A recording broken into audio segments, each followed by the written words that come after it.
How to fasten a drawing paper on the drawing board. To tape or fasten on the drawing board, we need the following tools and materials. Number 1 is the T-square. 2, the drawing board. 3, the drawing paper. And the last is the drawing paper tape. The steps and procedure. The steps or the procedure. Number 1, position the paper on the lower left corner of the drawing board. Una, ilagay ang inyong drawing paper sa bandang lower left corner of the drawing board. Hindi siya nilalagay sa gitna o bandang taas, kailangan ay nasa bandang kaliwa, lower, bandang baba yan. Tsakin ninyo na ang T-square ay pwede pang mailagay. Huwag masyadong mababa. Yan.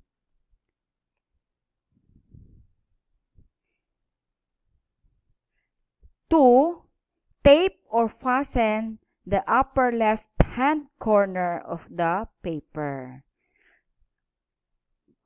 Ito ay mayroong 4 na drawing paper tape na nakahanda. Kunin ang isa at ilagay sa bandang upper left-hand corner ng drawing paper.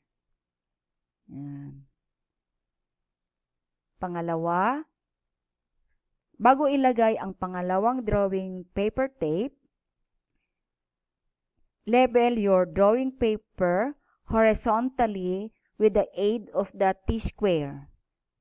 Kailangan ay gamitan nyo ng T-square kung ito ba ay diretso na.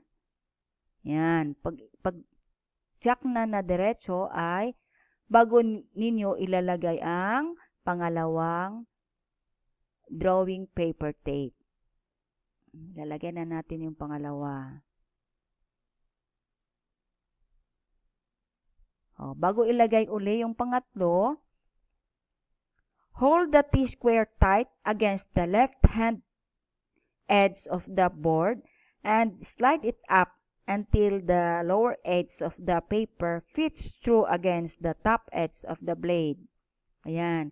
Tsakin nyo, balikan nyo uli kung ito ba ay straight na. Ganun din sa bandang baba. Straight na ba? O yan, straight na siya. Bago nyo kukunin ang pangatlong tape. Ito yung 1, 2, ito yung pangatlo ngayon.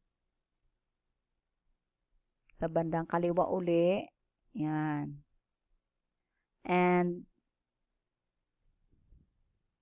kung sa palagay nyo ay may konti pang tabingi, with the use of your T-square, take out the tape. Pwede nyong tanggalin at ayusin or i-adjust.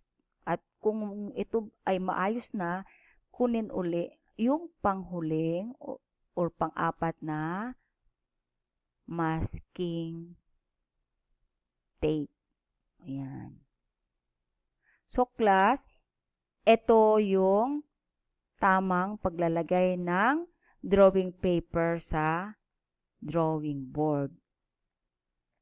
Ito ay ginagamit pag kayo ay gagawa ng mechanical drawing. Alam niyo na kung ano ang mechanical drawing. Halimbawa, pwede kayo maglagay ng, ayusin niyo muna yung T-square.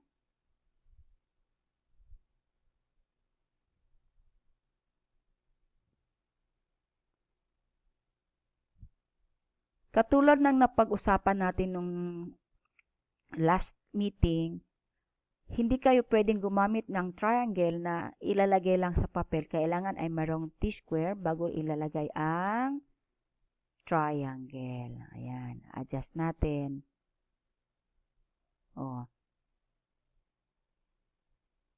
Ganyan ang paglagay ng T-square and triangle.